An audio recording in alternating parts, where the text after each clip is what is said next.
আসসালামু আলাইকুম সবাইকে। আচ্ছা, আজকে হচ্ছে আমরা আরেকটা আমাদের চ্যাপ্টার নিয়ে চলে আসলাম আমাদের মেডিকেল লাইফ ব্যাচে। তো আজকের চ্যাপ্টারটা হচ্ছে আমাদের অধ্যায় 9 মানব জীবনের ধারাবাহিকতা, তাই না?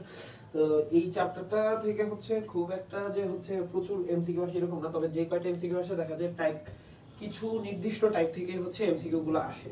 ঠিক আছে, মানে কিছু নির্দিষ্ট সিলেক্টিভ টপিক থেকেই এমসিকিউ গুলো আসে, ঘোরাফেরা ওখান থেকেই বছরের পর বছর আসতে থাকে। ঠিক আছে, তো সেই এমসিকিউ গুলো আমরা আগে সলভ করব। এমসিকিউ ওয়াইজ কিছু রিলেভেন্ট যে টপিক আছে সেই জিনিসগুলো হচ্ছে জানার চেষ্টা করব। হচ্ছে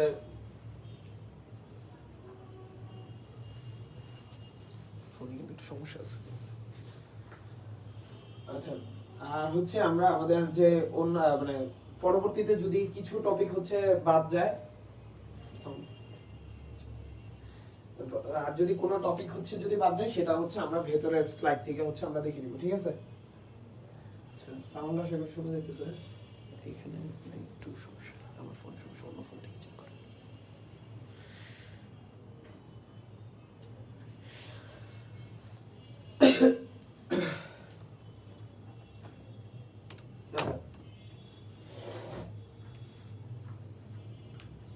ঠিক আছে, আচ্ছা আমরা হচ্ছে আমাদের টপিকে সরাসরি চলে যাই, কোশ্চেনগুলোতে সলভ করাতে চলে যাই।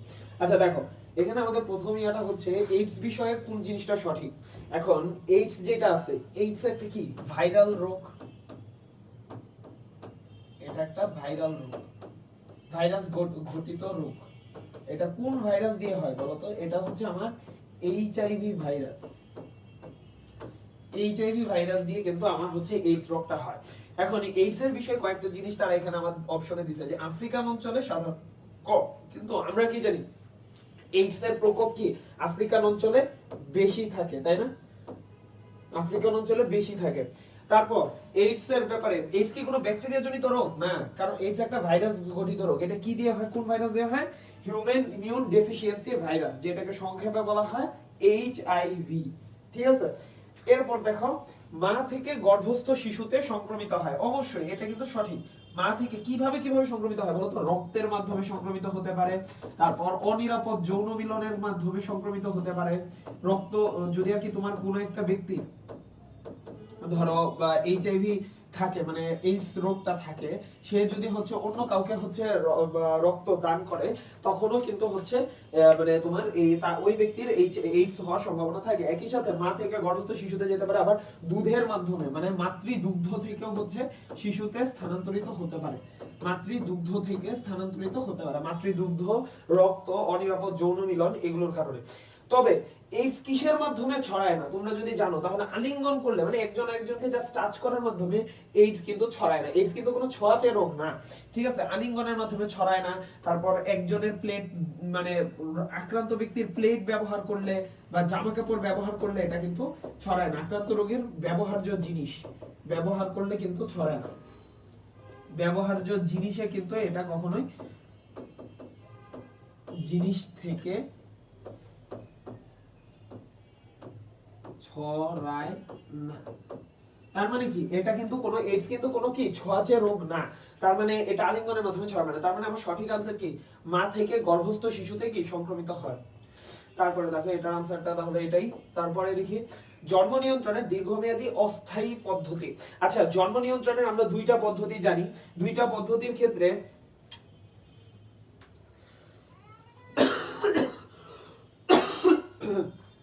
দুইটা পদ্ধতির মধ্যে একটা ছিল কি, দুইটা পদ্ধতির মধ্যে একটা ছিল হচ্ছে তোমার স্থায়ী পদ্ধতি,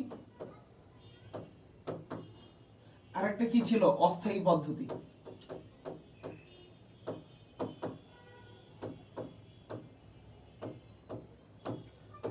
এখন এই অস্থায়ী পদ্ধতির মধ্যে আবার কয়েকটা ভাগ আছে, যেমন প্রাকৃতিক ভাবে, রাসায়নিক ভাবে, আবার হচ্ছে তোমার শারীরবৃত্তীয় কার্যকলাপের মাধ্যমে। আর স্থায়ী পদ্ধতি হচ্ছে দুইটা, তাই না? একটা হচ্ছে টিউবেক্টমি আর ভ্যাসেক্টমি। ভ্যাসেক্টমি কাদের করে? ভ্যাসেক্টমি করে পুরুষের, ভ্যাসেক্টমি। আর টিউবেক্টমি কার করে? টিউবেক্টমি করে মহিলাদের। এই ভ্যাসেক্টমি আর টিউবেক্টমি বাদে বা যত পদ্ধতি আছে সব পদ্ধতি কি অস্থায়ী পদ্ধতি, তাই না? তাহলে আমরা যদি অস্থায়ী পদ্ধতি, এখানে দেখো আমার এখানে বলছে অস্থায়ী পদ্ধতি, আবার একটা ওয়ার্ড আছে সেটা হচ্ছে দীর্ঘমেয়াদী। এখন দেখো এই যে আমার প্রথমে বলছে ইনজেকশন, ইনজেকশনটার মধ্যে সাধারণত প্রোজেস্টেরনের ইনজেকশন থাকে, এটা মহিলাদেরকে দেওয়া হয়, প্রোজেস্টেরনের একটা ইনজেকশন থাকে, এটা দেখা যায় যে হচ্ছে মহিলাদেরকে প্রায় 2 থেকে 3 মাস পর পর নেওয়া লাগে। তাহলে 2 থেকে 3 মাস পর পর যদি নেওয়া লাগে তাহলে কি এটা দীর্ঘমেয়াদী হলো? এটা কিন্তু দীর্ঘমেয়াদী হইল না। তারপরে দেখো স্পার্মিসাইড, স্পার্মিসাইডটা হচ্ছে এটা যখন যখন যৌন মিলন হবে, শারীরিক সম্পর্ক স্থাপন হবে, সেই সময় স্পার্মিসাইডটা ইউজ করা হয়, জাস্ট যেই স্পার্মটা ওই মোমেন্টটা মানে মানে কোন একটা মহিলা হচ্ছে জরায়ুতে প্রবেশ করলো সেগুলোকে ধ্বংস করার জন্য। তার মানে এটা কিন্তু একটা স্বল্প মেয়াদী পদ্ধতি, এটাও কিন্তু দীর্ঘমেয়াদী না। তারপর রিং দেখো, রিংটাও কিন্তু এটাও কিন্তু হচ্ছে একটা স্বল্প মেয়াদী পদ্ধতি। এখন এই যে হচ্ছে একটা ইমপ্লান্ট, এই ইমপ্লান্টটা সাধারণত কিন্তু কয়েক বছর, এই যে দেখো একটা ইমপ্লান্ট, এটাও মহিলাদের মধ্যেই করা হয়, ইমপ্লান্ট একটা ইমপ্লান্ট দেওয়া হয়, এই ইমপ্লান্টটা করা হয় কয়েক বছরের জন্য, এই ইমপ্লান্টের মেয়াদ হচ্ছে কয়েক বছর, ঠিক আছে, কয়েক বছর মেয়াদি থাকে। এই কারণে তাহলে আমার দীর্ঘমেয়াদী অস্থায়ী পদ্ধতি কোনটা হবে? ইমপ্লান্ট, ঠিক আছে, আশা করি বুঝতে পারছো। এরপরেরটাতে যাই। আচ্ছা, এটা আমাদের ইমপ্লান্ট। তারপরে দেখো ভ্রূণ অবস্থায় মাতৃগর্ভে কখন প্রথম হৃদস্পন্দন শুরু হয়? আচ্ছা, এই জিনিসটা তোমরা সম্ভবত সর্বপ্রথম হচ্ছে তোমাদের রক্ত সংবহনতন্ত্র যে চ্যাপ্টারটা আছে সেই চ্যাপ্টারেও কিন্তু পড়ছো আশা করি। এটার আনসার আমরা যা সবাই জানি, ষষ্ঠ সপ্তাহে ভ্রূণের কিছু মানে তোমাদের এই ক্ষেত্রে কিন্তু একটা ইম্পর্টেন্ট জিনিস হচ্ছে ভ্রূণের যখন বিকাশ হইতে থাকে তখন কোন সময়ে কি হয়, কখন অঙ্গ গঠিত হয়। দ্বাদশ সপ্তাহে কি হয় বলতো? দ্বাদশ সপ্তাহে কিন্তু অম্রা গঠন হয়, শেষ হয়। তারপরে আবার তোমার ষষ্ঠ সপ্তাহে শুধু যে হচ্ছে হৃদস্পন্দন শুরু হয় সেটা না, কান আর চোখের কিন্তু হচ্ছে কান আর চোখ এগুলা কিন্তু দেখা যায় আর কি, যে কান আর চোখ যে গঠন সেটার গঠনও কিন্তু এখানে এই সময়ে দেখা যায়, এই ষষ্ঠ সপ্তাহে, ঠিক আছে। আর তবে হৃদস্পন্দন শুরু হয় এই সময়, কিন্তু হৃদপিণ্ড তৈরি সেটা কিন্তু হয় চতুর্থ সপ্তাহে। হৃদপিণ্ড তৈরি মানে রক্ত সংবহন তন্ত্র, এই হৃদপিণ্ডের তৈরিটা শুরু হয় হচ্ছে চতুর্থ সপ্তাহ থেকে, ঠিক আছে। কিন্তু চতুর্থ সপ্তাহ থেকে শুরু হয়, বাট সেটার হৃদস্পন্দনটা শুরু হয় কিন্তু হচ্ছে কখন? ষষ্ঠ সপ্তাহে, ঠিক আছে, বুঝতে পারছো?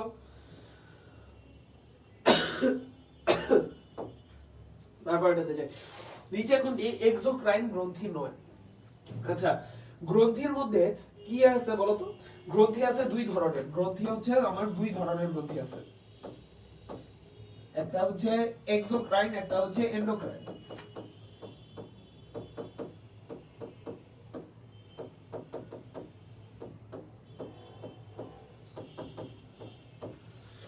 এন্ডোক্রাইন গ্রন্থি আছে। এখন এক্সোক্রাইন গ্রন্থিকে আমরা কি বলি? সনাল গ্রন্থি বলি, সনাল গ্রন্থি।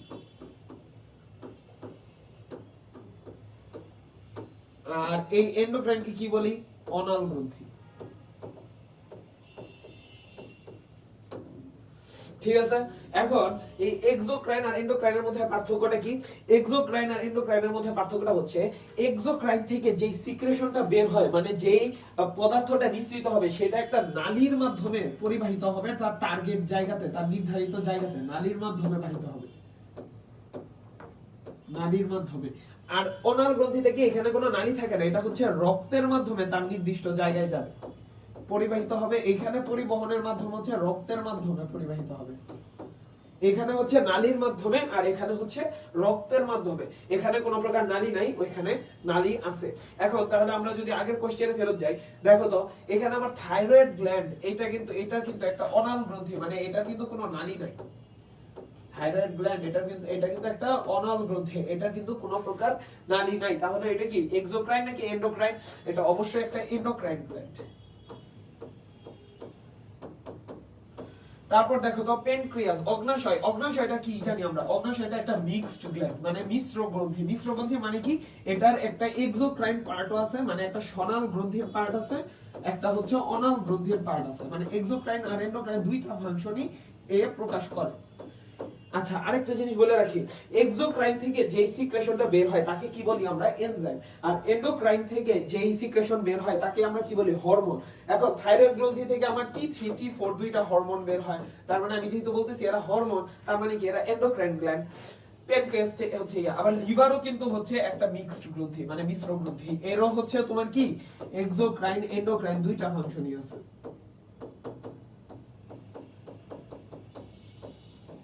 এন্ডোক্রাইন দুইটা ফাংশনই কিন্তু আছে।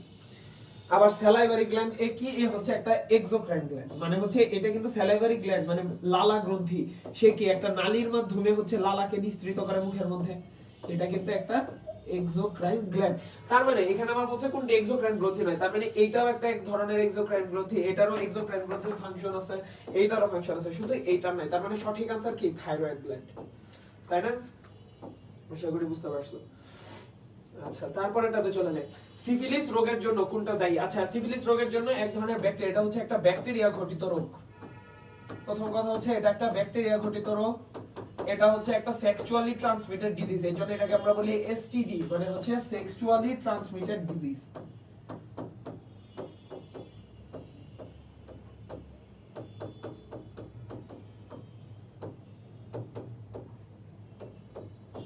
ঠিক আছে, এখন এই সিফিলিস রোগের জন্য কোনটা দেই? আমরা জানি ট্র্যাপোনেমা প্যানিডাম। এই নেসেরিয়া গনোরিয়া এটা কিসের জন্য দায়ী? এটা হচ্ছে গনোরিয়া রোগের জন্য দায়ী। গনোরিয়া কি? গনোরিয়াও হচ্ছে একটা ব্যাকটেরিয়া ঘটিত রোগ এবং এটাও হচ্ছে একটা সেক্সুয়ালি ট্রান্সমিটেড ডিজিজ। ঠিক আছে, বুঝতে পারছো? আর বাদ বাকিগুলো এটার সাথে রিলেটেড না। তো আমার হচ্ছে আনসার হচ্ছে কি এইটা, ঠিক আছে, ট্রেপোনেমা প্যালিডিয়াম। আচ্ছা, প্রথম টেস্ট টিউব বেবির নাম কি? এটা আমরা সবাই জানি, এটার নাম হচ্ছে Louis Brown. Very very important একটা কোশ্চেন, ঠিক আছে। প্রথম টেস্ট টিউব বেবির নাম হচ্ছে লুইস ব্রাউন। মানবদেহে নিষেক প্রক্রিয়া কোথায় সংঘটিত হয়? নিষেক মানে কি? নিষেক মানে হচ্ছে যেই জায়গাটাতে হচ্ছে শুক্রাণু আর ডিম্বাণুর মিলন, শুক্রাণু আর ডিম্বাণুর মিলন, এবং এই ডিম্বাণুর মিলনের ফলে কি তৈরি হয়? জাইগোট তৈরি হবে। এই প্রক্রিয়াটাকে আমরা বলি হচ্ছে নিষেক। ঠিক আছে, এই নিষেকটা কোথায় সংঘটিত হয়? শুক্রাণুটা হচ্ছে জরায়ুর মাধ্যমে পরিবাহিত হয় ডিম্বানালীতে, ডিম্বনালী বা ফেলোপিয়ান টিউবে। ফেলোপিয়ান টিউবের অ্যাম্পুলাতে, স্পেসিফিকলি বলতে গেলে ফেলোপিয়ান টিউবের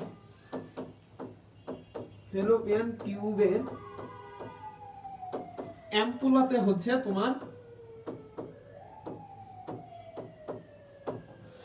নিষেক প্রক্রিয়াটা সংঘটিত হয়। তাহলে ডিম্বনালীটাকে আমরা বলি ফ্যালোপিয়ান টিউব, তার মানে সঠিক আনসার কি আমার ডিম্বনালী। জরায়ুতে কি হয়? জরায়ুতে কিন্তু ভ্রূণ প্রতিস্থাপিত হয়, মানে জরায়ুতে একটা ভ্রূণ বড় হয়, বৃদ্ধি পায়, তার পুষ্টি গ্রহণ করে জরায়ুতে বড় হয়, একটা ভ্রূণ মানে ভ্রূণ সংস্থাপিত হয়। সহজ বাংলা কথায় যদি ভ্রূণ ইমপ্লান্টেশন একটা প্রশ্ন, সেটা কিন্তু হয় জরায়ুতে। ঠিক আছে, জরায়ুতে কিন্তু নরমালি জরায়ুতে নিষেক প্রক্রিয়া সংঘটিত হয় না কিন্তু। আর ডিম্বাশয়ের কাজ কি? সে হচ্ছে ডিম্বাণু তৈরি করবে, মানে ওভাম তৈরি করবে।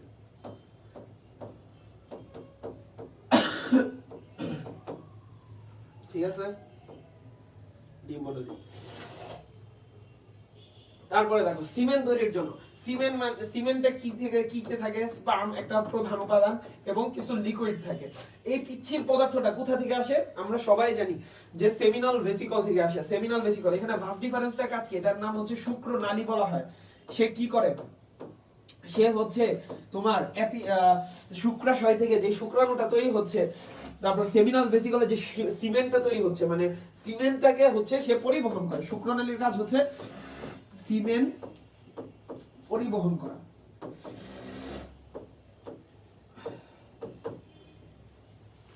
মূত্রাশয়ের কাজ কি? এটা আমরা সবাই জানি, মূত্র ধারণ করা।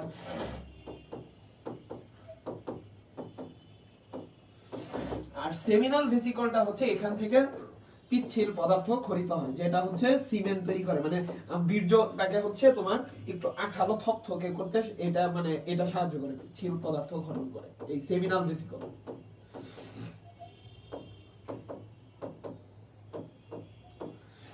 আর এপিডিডাইমিসটা কি করে? এপিডিডাইমিসটা হলো গিয়ে শুক্রাণুকে জমা করে রাখে, শুক্রাণুকে সঞ্চয় করে, পুষ্টি প্রদান করে। শুক্রাণুকে সঞ্চয় করে রাখে, সঞ্চয় ও পুষ্টি প্রদান করে।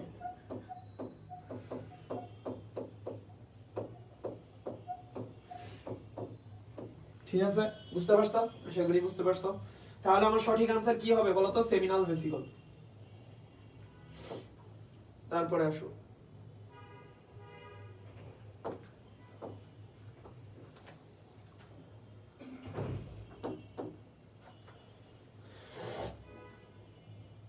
আচ্ছা, নিচের কোনটি দ্বারা গনোরিয়া রোগ হয়? আচ্ছা দেখো তো এখানে গনোরিয়া রোগটা কিসের মাধ্যমে হচ্ছে? এখানে গনোরিয়া রোগটা কিন্তু হচ্ছে, আমরা কিন্তু একটু আগে বলছিলাম নেইসেরিয়া গনোরিয়া একটা ব্যাকটেরিয়া, নেইসেরিয়া গনোরিয়া ব্যাকটেরিয়া দ্বারা কিন্তু এই ইয়াটা হয়। নিচের কোনটি ভ্রূণীয় একটোডার্ম স্তর থেকে তৈরি? ভ্রূণের স্তর কয়টা বলো তো? মানব ভ্রূণের স্তর কয়টা? তিনটা না? তিনটা স্তর কি কি ছিল? একটা ছিল একটোডার্ম, মানব ভ্রূণীয় স্তর হচ্ছে তিনটা, একটা একটোডার্ম, মেসোডার্ম আর হচ্ছে গ্যাস্ট্রোডার্ম বা এন্ডোডার্ম, যেটাই বলো না কেন। গ্যাস্ট্রোডার্ম আর এন্ডোডার্মে কি করে?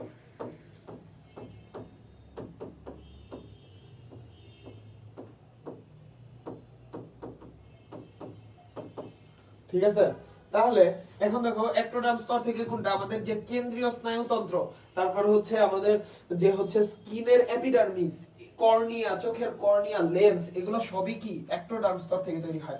লোহিত রক্তকণিকা, এই যে রক্তকণিকা, রক্ত সংবহন তন্ত্র, রক্ত সংবহন তন্ত্র, তারপর হচ্ছে কঙ্কাল তন্ত্র, তারপর আর কি আছে? রক্ত সংবহন তন্ত্র, কঙ্কাল তন্ত্র, লসিকা তন্ত্র। এই সবগুলা কোথা থেকে আসে? এই সবগুলো আসে মেসোডার্ম থেকে। তাহলে লোহিত রক্তকণিকা কি রক্ত সংবহন তন্ত্রের একটা পার্ট? তার মানে কি লোহিত রক্তকণিকা কি মেসোডার্ম থেকে আসতেছে। অস্থি সন্ধি সেটা হচ্ছে কঙ্কাল তন্ত্রের পার্ট, তার মানে কি এটা মেসোডার্ম থেকে আসতেছে। থাইমাস, থাইরয়েড, এরা সবগুলাই হচ্ছে এন্ডোডার্ম থেকে আসে।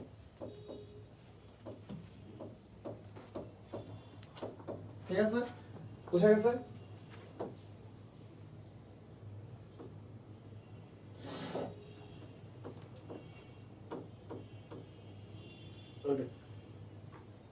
আচ্ছা, তাহলে এটার आंसर হচ্ছে আমার কেন্দ্রীয় স্নায়ুতন্ত্র, তাই না? আচ্ছা, আর নিচের কোনটা ভ্রূণে মেসোডার্ম স্তর থেকে তৈরি হয়? এখানে দেখো আমার অন্তঃকর্ণ, থাইমাস গ্রন্থি, এরা সব এন্ডোডার্ম থেকে তৈরি হয়। দাঁতের এনামেল, এনামেল এ থেকে মনে রাখবে এটা হচ্ছে তোমার কি একটোডার্ম থেকে তৈরি হয়। দাঁতের এনামেল হচ্ছে একটোডার্ম থেকে তৈরি হয়, কিন্তু দাঁতের যে ডেন্টিনটা আছে এই ডেন্টিনটা হচ্ছে মেসোডার্ম থেকে তৈরি হয়। দাঁতের ডেন্টিন মেসোডার্ম থেকে তৈরি হয়। ঠিক আছে, দাঁতের ডেন্টিনটা কিন্তু কি মেসোডার্ম থেকে তৈরি হবে।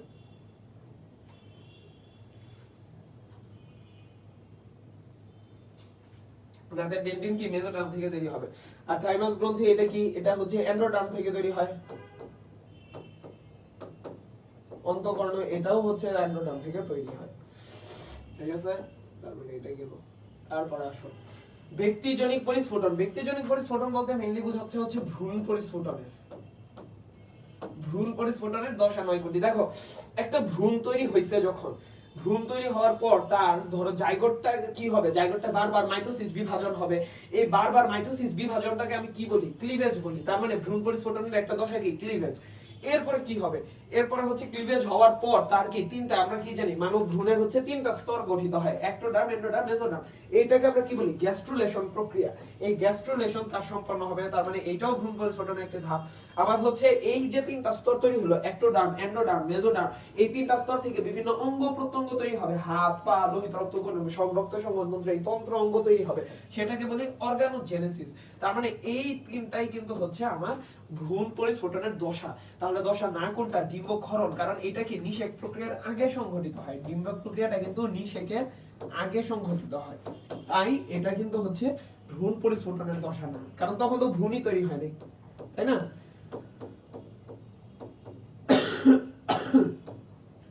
নিষেকের আগে সংঘটিত হয় ডিম্বক্ষরণ।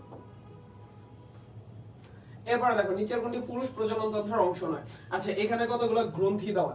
দেখো আমি একটা জিনিস শুধু তোমাদেরকে বলি যে পুংজনন গ্রন্থি,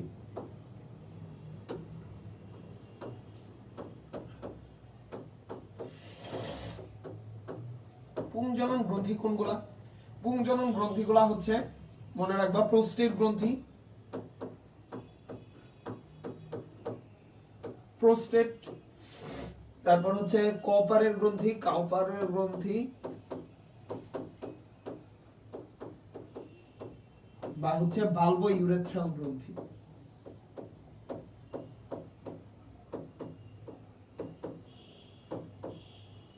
বাল্বো ইউরেথ্রাল গ্রন্থি। আরেকটা কি আছে, সেমিনাল ভেসিকল। শুক্রাশয়কেও তুমি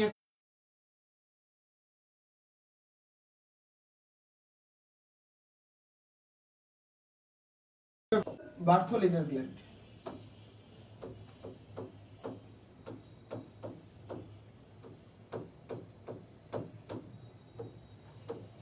বার্থোলিনের গ্রন্থি, এটা কই থাকে? এটা হচ্ছে তোমার ক্লাইটোরিসটা ঠিক উপরের দিকে থাকে, ঠিক আছে? তার মানে কি বার্থোলিনের পুরুষ প্রজনন তন্ত্রের অন্তর্ভুক্ত নয় কোনটা তাহলে? বার্থোলিনের গ্রন্থি কি পুরুষ প্রজনন তন্ত্রের অংশ না, এটা কি স্ত্রী প্রজনন তন্ত্রের অংশ।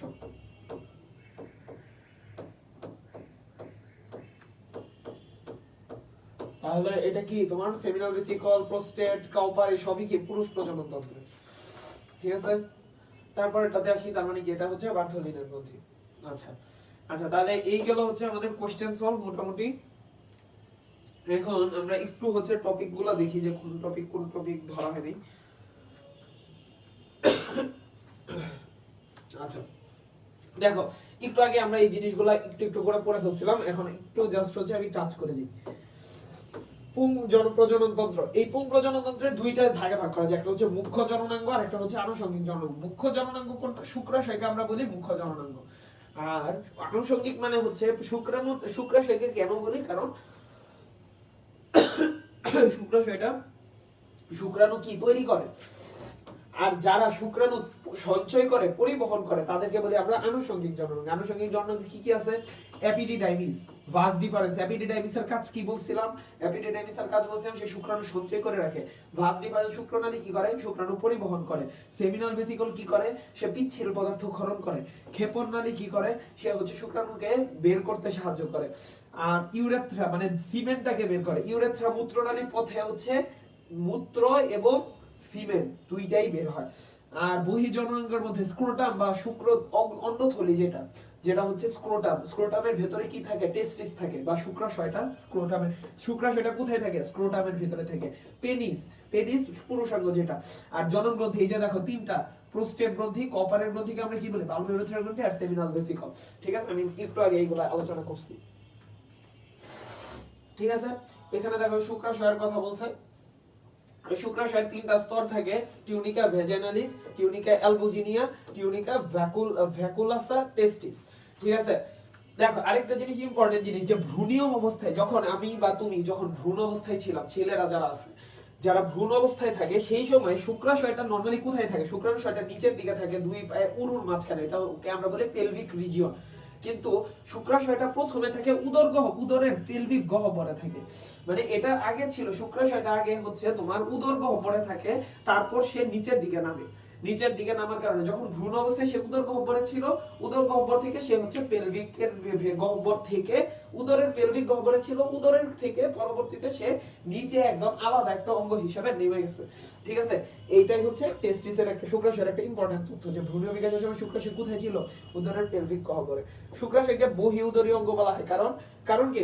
শুক্রাশয়টার মধ্যে শুক্রাশয়টার একটা অ্যাডভান্টেজ আছে, সুবিধা আছে, সেটার মধ্যে শুক্রাণুটা তৈরি হওয়ার জন্য একটা নির্দিষ্ট টেম্পারেচার লাগে, আর সেই টেম্পারেচার হচ্ছে দেহের টেম্পারেচার থেকে একটু কম টেম্পারেচার লাগে। এই কারণে শুক্রাশয়টা দেহের থেকে বাইরে অবস্থান করে, শুক্রাশয়টা আলাদা অবস্থান করে। এটা কিন্তু উদরের ভেতরে অবস্থান করে না, কারণ উদরের তাপমাত্রা আমরা কত জানি? 36 ডিগ্রি সেলসিয়াস, 37 ডিগ্রি সেলসিয়াস, কিন্তু শুক্রাশয়ের ভেতরে টেম্পারেচারটা একটু কম থাকে, এই কারণে সেটা শুক্রাণু তৈরির জন্য অনুকূল, ঠিক আছে? এরপর দেখো, আচ্ছা এখানে এত লাগবে না।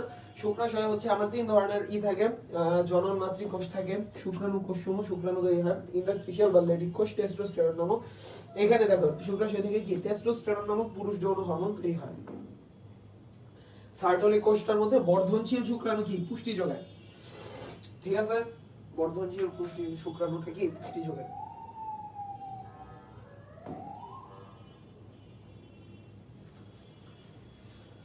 আর আনুষঙ্গিক জননাঙ্গের ভেতরে এই যে দেখো এপিডিডাইমিস কি করে? এপিডিডাইমিস হচ্ছে শুক্রাণুটাকে কি প্রায় 1 মাস সঞ্চয় করে রাখে, আর এটা কিন্তু পুষ্টি পদার্থ ক্ষরণ করে শুক্রাণুকে কি সতেজ রাখে, ঠিক আছে? শুক্রাণুটাকে কি সতেজ রাখে এপিডিডাইমিস। এপিডিডাইমিসের কাজগুলো কিন্তু খুব ইম্পর্টেন্ট, ঠিক আছে?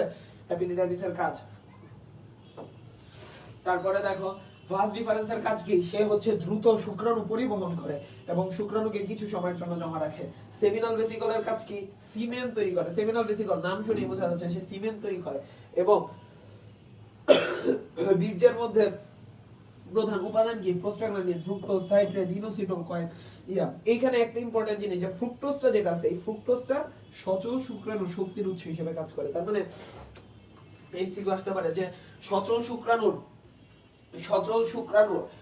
ইয়া হিসেবে কোনটা কাজ করে, সচল শুক্রাণুর শক্তির উৎস হিসেবে কোনটা কাজ করে, তোমার ফ্রুক্টোজটা কিন্তু সচল শুক্রাণুর শক্তির উৎস হিসেবে কাজ করবে। ঠিক আছে,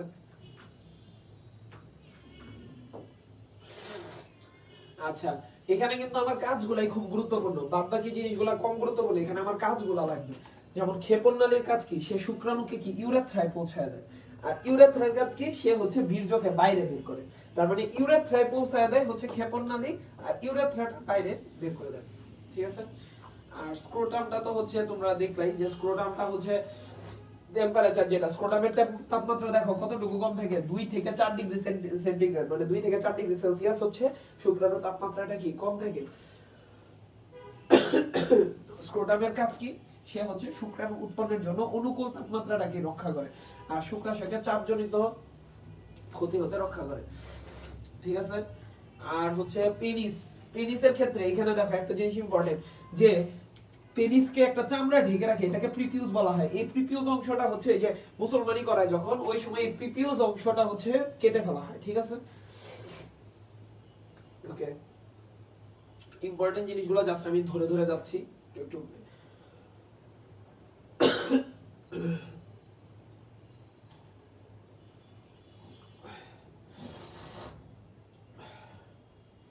প্রোস্টেট গ্রন্থি, এখানে প্রোস্টেট গ্রন্থিতে দেখো, এখানে কি এক ধরনের ক্ষারীয় তরল কি ক্ষরণ করে, যেটা বীর্য রসের কি পরিমাণ বৃদ্ধি করে। ক্ষারীয় তরলটা কি যোনির ভিতরে অম্লীয় অবস্থা প্রশমিত করে। অম্লীয় অবস্থাটা কি সে প্রশমিত করে শুক্রাণুকে বেঁচে থাকতে সহায়তা করে এই প্রোস্টেট গ্রন্থি। আর বাল্ব ইউরেথ্রাল গ্রন্থির কাজ কি, সে হচ্ছে মিউকাস ক্ষরণ করবে। আচ্ছা এখানে হরমোনাল কিছু ক্রিয়া আছে,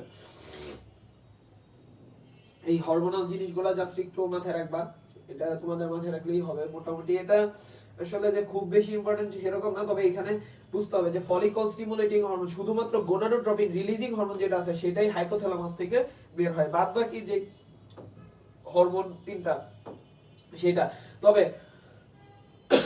টেস্টোস্টেরন কই থেকে আসে, শুক্রাশয় থেকে। ইনহিবিন কই থেকে আসে, শুক্রাশয় থেকে, শুক্রাশয়ের সার্টোলিক কোষ থেকে। আর টেস্টোস্টেরনটা আসে ইন্টারস্টিশিয়াল কোষ থেকে। এই জিনিসগুলো বুঝতে হবে তোমার, টেস্টোস্টেরনটা ইম্পর্টেন্ট।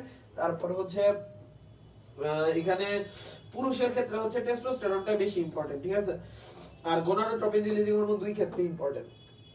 সুপুরুষের প্রধান ইয়াটা কি, টেস্টোস্টেরন। আচ্ছা এখানে তারা কিছু রোগের কথা বলছে, যে বিনাইন প্রোস্টেটিক হাইপারট্রফি। এখানে কি হয়, বিনাইন প্রোস্টেটিক হাইপারট্রফিতে প্রোস্টেট গ্রন্থিটা বড় হয়ে যায়। প্রোস্টেট গ্রন্থিটা যখন বড় হয়, বুঝছো, প্রোস্টেট গ্রন্থির মাঝ দিয়ে আমার মূত্রনালীটা আছে না, মূত্রনালী কিন্তু পাস করে। তো ওই পার্টটুকু যখন প্রোস্টেট গ্রন্থিটা বড় হয়ে যায়, তখন কি মূত্রনালীর উপর চাপ পড়ে, বুঝতে পারছো, তখন হচ্ছে প্রস্রাবটা সহজে বের হইতে পারে না, মানে ইউরিনেশনটা সহজ হয় না, তখন ইউরিনেশন করতে অনেক কষ্ট হয়। যাদের বিনাইন প্রোস্টেটিক হাইপারট্রফি আছে, এটা সাধারণত অনেক বয়স্ক মানুষদের মধ্যে দেখা যায়, বয়স্ক পুরুষদের এটা দেখা যায়, বয়স্ক পুরুষদের এটা দেখা যায়। এক্ষেত্রে আর কি ঘন ঘন মূত্রত্যাগ দেখা দেয়, কারণ তাদের যে হচ্ছে মূত্রাশয়টা আছে সেটা কিন্তু একবারে খালি হয় না, কারণ তারা কিন্তু মূত্র বের করতে পারতেছে না সহজে, এই কারণে তাদের বারবার প্রস্রাব করা লাগে। একটু একটু করে তারা অল্প অল্প করে বারবার প্রস্রাব করে, ঘন ঘন প্রস্রাব করে।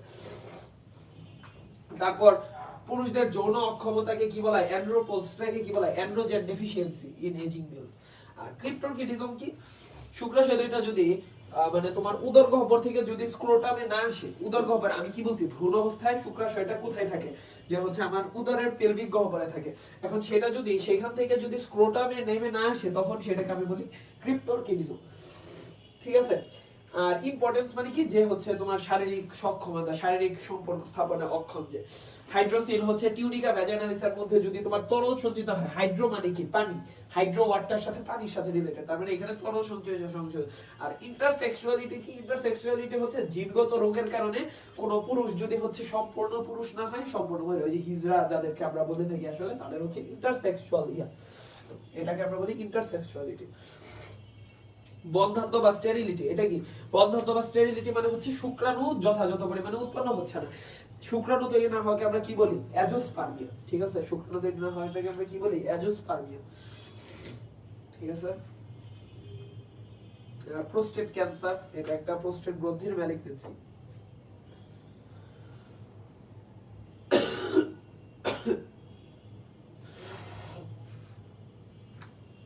এরপরে দেখো স্ত্রী প্রজনন তন্ত্র।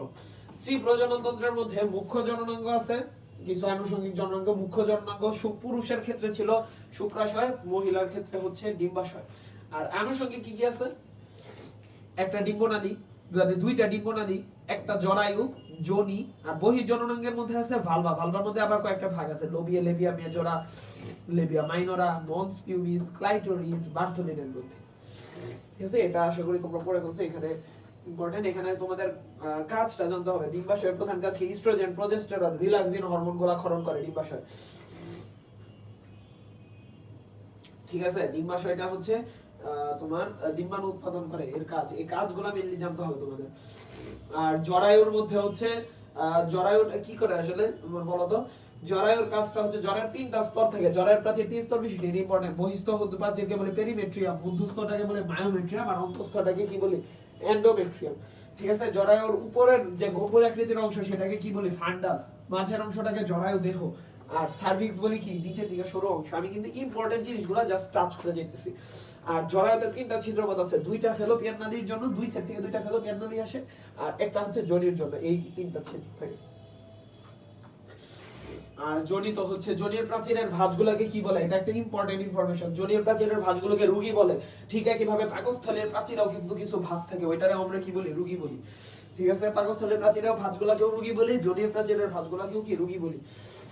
আচ্ছা, বহি জননাঙ্গের মধ্যে কি আছে? লোবিয়া মেজরা, লেবিয়া মেজরা, লেবিয়া মাইনরা, ক্লাইটোরিস। ক্লাইটোরিসের সাথে কি থাকে? বার্থোলিনের গ্রন্থি থাকে। ঠিক আছে। আচ্ছা, এখানে হরমোনগুলো সেম টাইপের। ইম্পর্টেন্ট হরমোন, মহিলা হরমোন হচ্ছে ইস্ট্রোজেন আর প্রজেস্টেরন, ডিম্বাশয় থেকে বের হয়। এই যে এইচসিজি আছে, এইচসিজিটা আসলে কি করে বলো তো? এই এইচসিজির উপস্থিতি দিয়ে আমরা বুঝি যে একটা মহিলা কি গর্ভবতী নাকি গর্ভবতী না। মহিলার প্রেগন্যান্সির স্ট্যাটাস আমরা এইচসিজি দিয়ে বের করি। প্রেগন্যান্সির কিট আছে না কিছু, ওই প্রেগন্যান্সি কিটগুলোতে আমরা এইচসিজি, হিউম্যান কোরিওনিক গনাডোট্রপিন হরমোনটাকে ইউজ করি। এটা কোথা থেকে তৈরি হয় বলো তো? এটা উমরা থেকে তৈরি হয়। ঠিক আছে, এরপরে দেখো স্ত্রী জনতন্ত্রের কিছু ব্যাধি আছে। Menstrual disorder. মেনস্ট্রুয়াল কি? রজচক্রের মধ্যে কিছু আছে হচ্ছে অ্যামেনোরিয়া। অ্যামেনোরিয়া কি? মানে একদমই রজচক্র হয় না। এ মানে কি? এ মানে যেই ওয়ার্ডটার আগে এ আছে, অ্যামেনোরিয়া মানে হচ্ছে এখানে রজচক্র হচ্ছে না। মেনোরেজিয়া মানে অতিরিক্ত হইতেছে, আর ডিসমেনোরিয়া মানে যন্ত্রণাদায়ক হচ্ছে, মানে এটা হচ্ছে ডিফিকাল্টি হচ্ছে, কষ্ট হচ্ছে। আর ব্রেস্ট ক্যান্সার হচ্ছে এটা স্তনগ্রন্থির ক্যান্সার। সার্ভাইকাল ক্যান্সার হচ্ছে তোমার এটা হিউম্যান প্যাপিলোমা ভাইরাস দ্বারা হয় অনেক সময়, human HPV virus. Cervical cancer, জরায়ু সার্ভিক্সের ক্যান্সারকে বলা হয়। Ectopic pregnancy. একটোপিক প্রেগন্যান্সিটা হচ্ছে যদি ভ্রূণটা একটা মানে জাইগোটটা মানে নিষেকটা যদি হচ্ছে নিষেক হওয়ার পর একটা ভ্রূণ সংস্থাপিত হয়, ইমপ্লান্টেশন হয় কোথায়? জরায়ুর গাত্রে। এখন যদি কোন একটা ভ্রূণ জরায়ুতে হচ্ছে ইমপ্লান্টেশন না হয়ে অন্য কোন জায়গায় যদি হচ্ছে ইমপ্লান্টেশন হয়, তখন তাকে বলি একটোপিক প্রেগন্যান্সি। ঠিক আছে,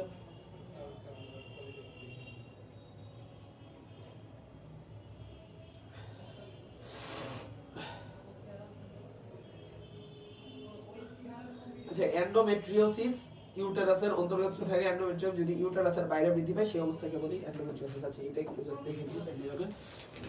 আচ্ছা, প্রজননের বিভিন্ন দশা, এখানে 7টা দশার কথা বলা হয়েছে। ফার্স্টটা হচ্ছে একটা মহিলা কি হয়? প্রথমে নির্দিষ্ট বয়স হয়, মানে তার বয়স অধিকাল হয়। বয়স অধিকালে কি হয়? মেনস্ট্রুয়েশন বা রজচক্র হয়। এরপর এই সময় তার কি হয়? গ্যামিট সৃষ্টি হয়, মানে কি ডিম্বাণু তৈরি হয়। ডিম্বাণু শুক্রাণুর কি হয়? নিষেক হয়। নিষেক হওয়ার পর কি জরায়ুতে কি ইমপ্লান্টেশন হয়। ইমপ্লান্টেশন হওয়ার পর কি ভ্রূণের পরিস্ফুটন হয়। এরপরে ওইখানে অর্গানোজেনেসিস হয়ে ভ্রূণের বিকাশ ঘটতে থাকে। ঠিক আছে, বুঝতে পারছো? এখানে দেখো বয়সন্ধিকাল, এই বিষয়গুলো কিন্তু আগে আলোচনা করা হয়েছে। বয়সন্ধিকাল জিনিসটা কি, এখানে হচ্ছে মানুষের কিছু শারীরবৃত্তীয় কিছু পরিবর্তন দেখা দেয়। এটা মানে এটা বয়সটা তোমাদের জন্য ইম্পর্টেন্ট, যে পুরুষে কখন হয় আর মহিলাদের ক্ষেত্রে কখন হয়। মহিলাদের কিন্তু হচ্ছে 1-2 বছর আগে হয়, পুরুষের থেকে 1-2 বছর আগে হয়। তাহলে পুরুষে কত, 13 থেকে 15 বছর, মহিলাদের ক্ষেত্রে কি 12 থেকে 13 বছর। বুঝতে পারছো, এটা কিন্তু বুঝতে হবে। আর এখানে কিছু ইম্পর্টেন্ট টার্ম বুঝতে হবে, যে থেলার কি কাকে বলে, পিউবার কি কাকে বলে, ভেনার কি কাকে বলে। থেলার কিটা হচ্ছে ব্রেস্টের চেঞ্জ, মানে হচ্ছে মানে স্তন গ্রন্থি যেটা আছে, ব্রেস্টের চেঞ্জ হওয়াটাকে ব্রেস্ট বিকশিত হওয়া, মানে ব্রেস্ট বিকশিত হওয়াকে বলি থেলার্কি। ব্রেস্ট বিকশিত হওয়াটা হচ্ছে থেলার্কি। ব্রেস্ট বিকশিত হওয়াটাকে আমরা বলি থেলার্কি।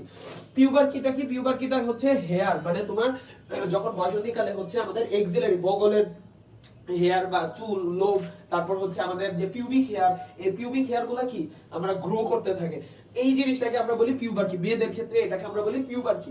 আরেকটা হচ্ছে মেনার্কি। মেনার্কিটা কি, মেনার্কিটাকে বলি আমরা হচ্ছে যেটা প্রথম রজচক্র, যেটা মানে মেনস্ট্রুয়েশন শুরু হওয়ার যে সূত্রপাত, সেটাকে আমরা বলি মেনার্কি। আরেকটা ওয়ার্ড আছে মেনোপোজ। মেনোপোজটা কি, মেনোপোজটা হচ্ছে ওই যে 40 ঊর্ধ্ব মহিলা যারা আছে, 40 ঊর্ধ্ব বা বয়স্ক যারা মহিলা, তাদের হচ্ছে যে রজচক্র শেষ হয়ে যাওয়া, যে মানে শেষ হয়ে যায় যেটা, সেটাকে আমরা বলি মেনোপোজ। একটা হচ্ছে মেনার্কি আর একটা হচ্ছে মেনোপোজ, দুইটার মধ্যে কিন্তু কনফিউজ করা যাবে না, ঠিক আছে? দুইটা কিন্তু আলাদা জিনিস, ঠিক আছে? বুঝতে পারছো আশা করি।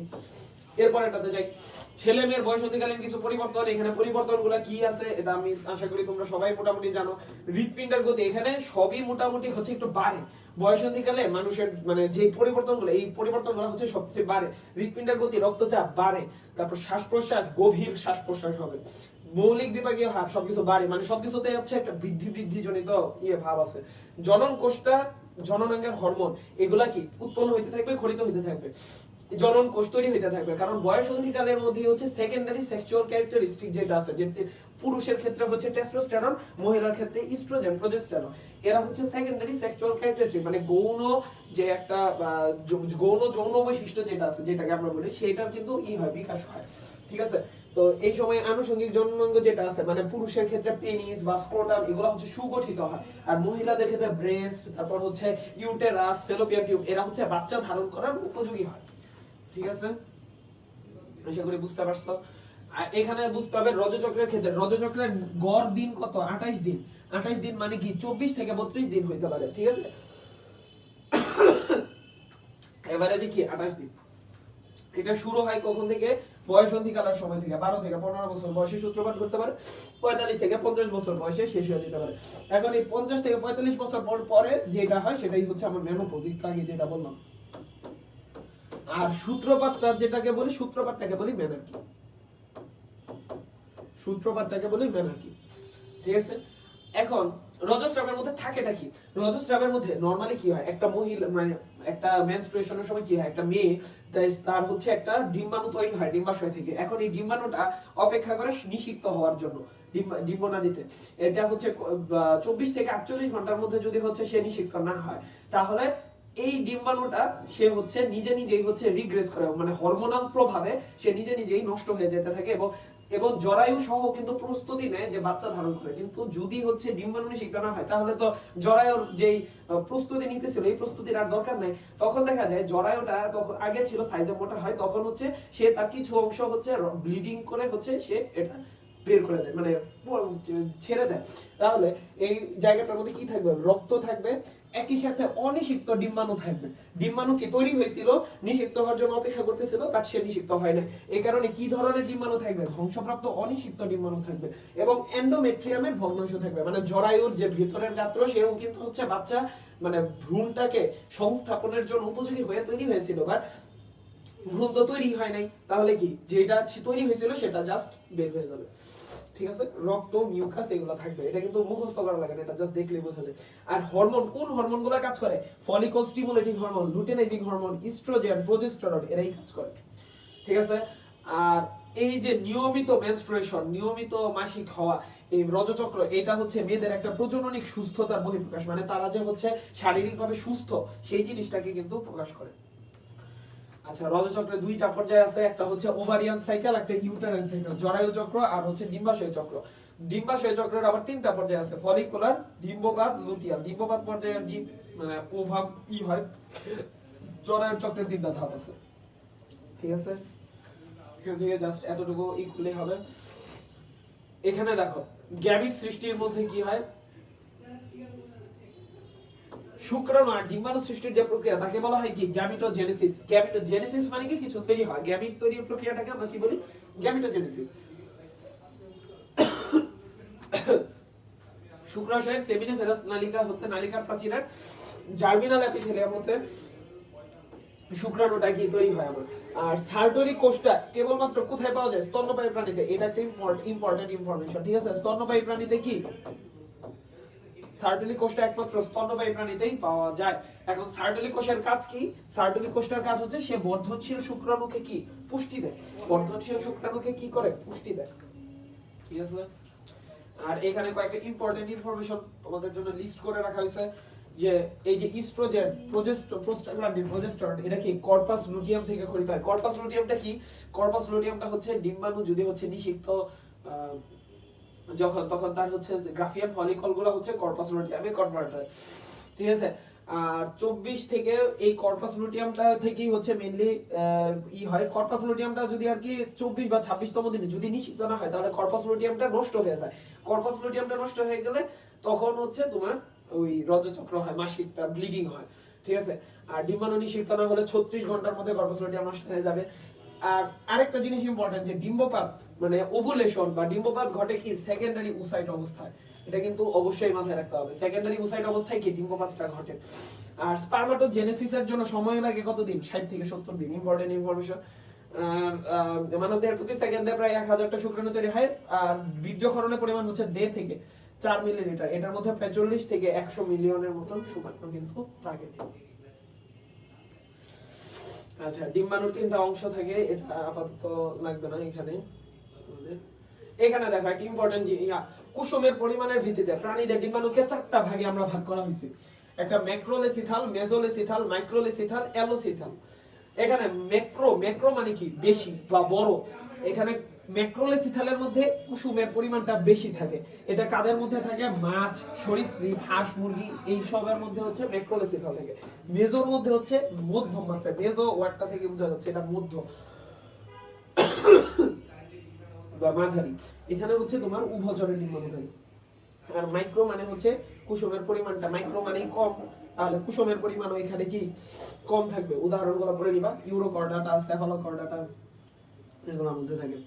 আর অ্যালেসিথাল মানে কুসুম অত্যন্ত কম থাকে, মানে থাকে না বলেই চলে। এই যে মানুষের ডিম্বাণু যেটা, এটা কি ধরনের? অ্যালেসিথাল ধরনের। এটা কিন্তু অবশ্যই মাথায় রাখতে হবে, মানুষের ডিম্বাণুটা কি অ্যালেসিথাল ধরনের। আবার কুসুম বন্টনের উপর ভিত্তি করে 3টা ভাগে ভাগ করা হয়েছে। একটা হোমোলেসিথাল, সেন্ট্রোলেসিথাল, টেলোসিথাল। হোমোলেসিথাল মানে সব জায়গায় সমানভাবে বিস্তৃত। এটা কোথায় আছে? মানুষের ক্ষেত্রে একাইনোডার্মাটা, ইউরোকর্ডাটা, সেফালোকর্ডাটার ক্ষেত্রে। আর সেন্ট্রোলেসিথালের মধ্যে কুসুমটা কি থাকে? কেন্দ্রে। সেন্ট্রো মানে কি? সেন্ট্রাল মানে কি? কেন্দ্রে। তার মানে কি এটা কেন্দ্রে কেন্দ্রীভূত থাকবে। পতঙ্গের মধ্যে আমরা এটা দেখি। আর টেলোর মানে কি? সে হচ্ছে একটা প্রান্তে থাকবে। এটা কাদের? মাছ, উভচর, পাখিদের দিকে এটা আছে, ঠিক আছে?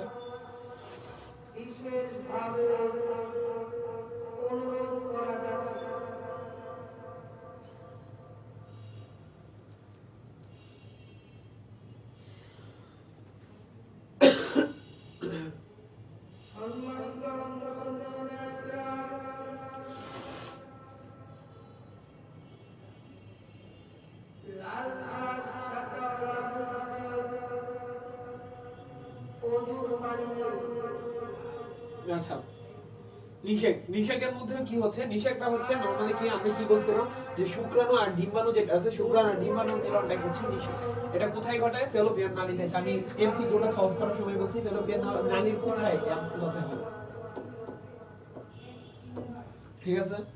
আর হচ্ছে শুক্রাণুগুলোর অ্যাক্রোজোম থেকে কি হয়? হায়ালুরোনিডাস নামক এনজাইম খরিত হয়, ঠিক আছে? এখানে এতটুকু জানলেই হবে মোটামুটি।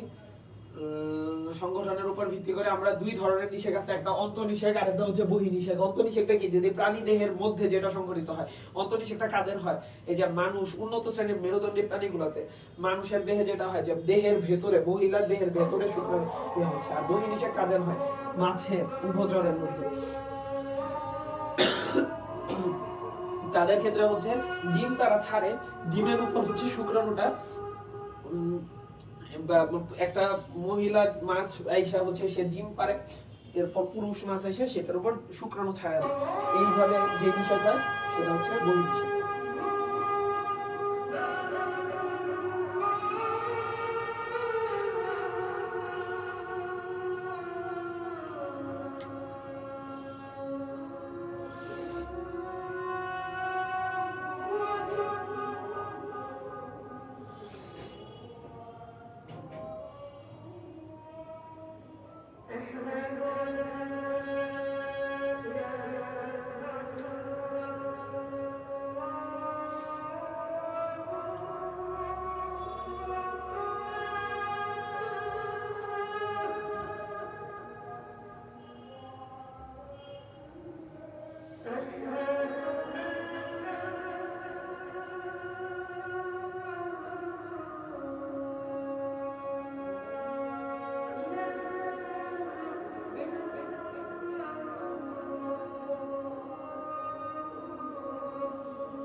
আচ্ছা, আমরা বলি এখানে অন্তঃনিষেকটা যেটা হচ্ছে যে অন্তঃনিষেকের ক্ষেত্রে হচ্ছে প্রাণী দেহের ভেতরে হচ্ছে, এটা কাদের মধ্যে হচ্ছে মেরুদণ্ডী প্রাণী মানুষের মধ্যে এবং হচ্ছে ইয়ার মধ্যে, তবে মাছ আর উভচরের মধ্যে কি হয় বহির্বিষয়।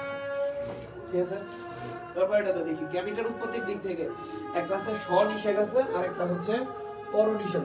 স্বনিষেক মানে কি? হচ্ছে কোন প্রাণী যদি নিজের দেহের একই দেহের মধ্যে শুক্রাণু তৈরি হইতেছে আবার ডিম্বাণু তৈরি হইতেছে, আবার তারা হচ্ছে ওই একই দেহের শুক্রাণু ডিম্বাণু দিয়ে নিষিক্ত হইতেছে, এটা হচ্ছে স্বনিষেক। আর পরনিষেক মানে হচ্ছে একটা পুরুষ থাকবে একটা স্ত্রী থাকবে, পুরুষের শুক্রাণু আসবে স্ত্রীর ডিম্বাণু আসবে, তখন সেটার মিলন হবে, সেটা হচ্ছে পরনিষেক। মানে এই ক্ষেত্রে একই দেহে তৈরি হবে না। এটার উদাহরণ হচ্ছে প্লাটিহেলমিনথিস, আর এটার উদাহরণ হচ্ছে হাইড্রা, পশলা, ব্যাং, মুরগি, যে মানুষ। ঠিক আছে, এদের এটা হয়। আচ্ছা, এখানে দেখো নিষেকের পরে 6 থেকে 9 দিনের মধ্যে ব্লাস্টোসিস্ট অবস্থায় হচ্ছে এন্ডোমেট্রিয়ামে এটা কি সংস্থাপিত হয়, যেটাকে কি বলে ইমপ্লান্টেশন বলে। ঠিক আছে, জাইগোটটা হচ্ছে জাইগোটের যে বিভাজন সেটাকে আমরা কি বলি? ক্লিভেজ বলি। ঠিক আছে, বুঝতে পারছো? জাইগোটের যে বিভাজন সেটাকে আমরা কি বলি? ক্লিভেজ বলি। জাইগোট বিভাজিত হয়ে যে কোষ পুঞ্জ তৈরি করে তাকে মরুলা বলে। মরুলাতে কয়টা কোষ থাকে? 12 থেকে 16টা। আর ব্লাস্টোসিস্টে কয়টা কোষ থাকে? 100টার মতো কোষ থাকে। প্রতিটা কোষকে আমরা কি বলি? ব্লাস্টোমিয়ার বলি। আর ব্লাস্টোসিস্টের যে তরলপূর্ণ গহ্বর তাকে কি বলি? ব্লাস্টোসিস্ট বলি। ঠিক আছে, তারপর দেখো ওমরা বা প্লাসেন্টা।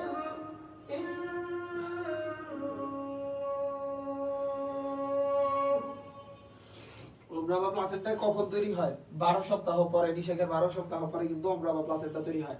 এটা হচ্ছে ভ্রূণের কিছু অংশ দিয়ে আর মায়ের দেহের কিছু অংশ দিয়ে। ফিটাসের অংশটার নাম কি? কোরিওনিক কোষ। আর মাতৃদেহের অংশ কোনটা?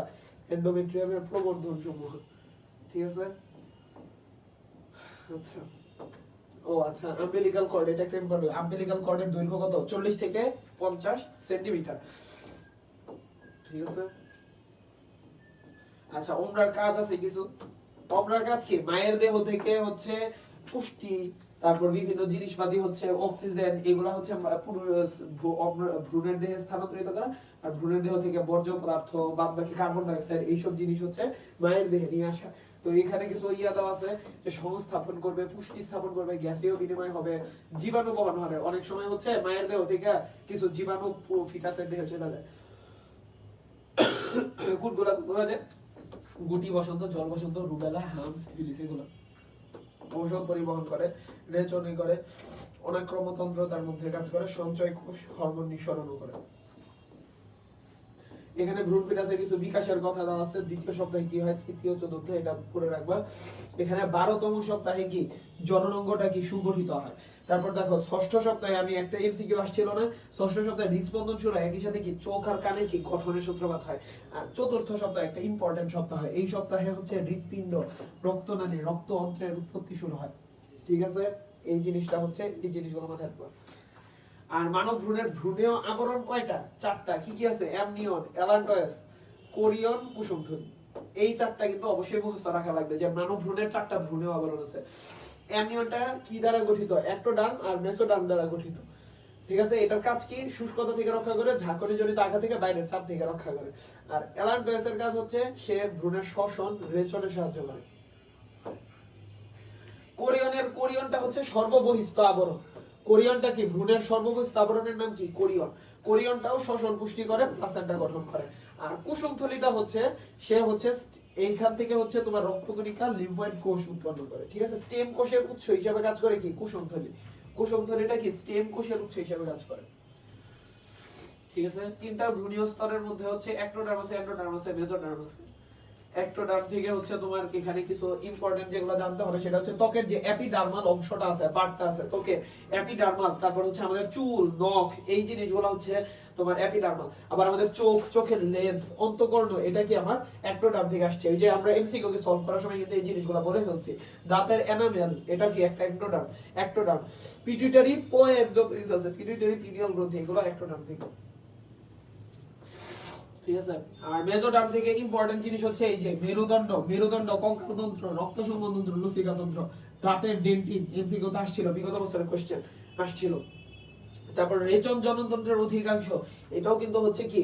মেজোডার্ম। তোমাদের যেই জিনিসগুলো না জানলেই না, ওইগুলাই জাস্ট হচ্ছে আমি বলতেছি। ঠিক আছে, সব উদাহরণ যে মাথায় রাখতে হবে এরকম না। এন্ডোডার্মে কোনটা আছে? মধ্যকর্ণ। অন্তঃকর্ণ আমরা কই পাইছিলাম? একটোডার্মে।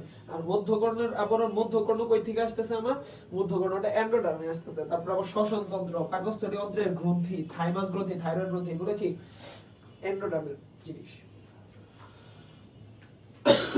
ঠিক আছে, তারপর দেখো